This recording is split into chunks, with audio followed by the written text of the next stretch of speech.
Ojalá un día análisis de una canción de The Beatles. Entonces, ¿cuál es el problema de analizar las canciones de los Beatles? No se pueden poner. Si pones 3 segundos de una canción de los Beatles, te bloquean.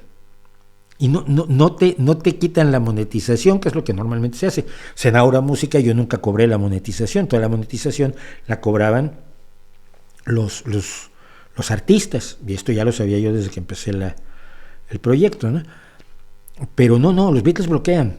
Y bloquean a gente muy famosa y con millones de seguidores y de visualizaciones y de ingresos. No son los Beatles, vaya.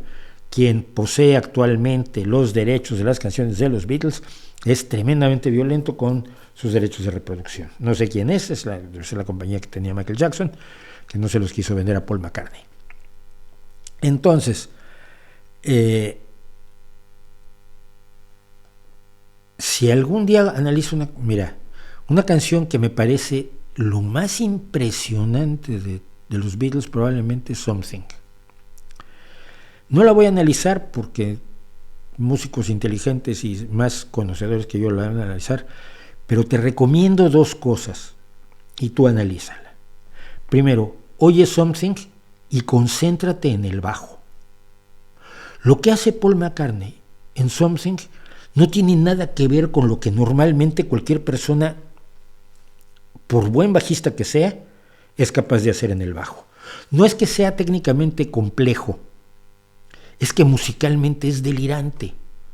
Es que musicalmente está haciendo cosas que trascienden la función de base rítmico armónica del bajo. Después de oírlo y alucinar con el bajo, óyelo escuchando única y exclusivamente la batería de Ringo. Sus rellenos, sus contratiempos, su visión de canción que podría resolver simplemente siguiendo el ritmo, lo que se llama el groove. Con el puro groove ya lo podría sacar. Y lo que hace, tiene momentos de batería que son absolutamente delirantes. Y eso sin contar el solo de guitarra, que si mal no recuerdo es de Clapton además. Así que pues te pongo ese.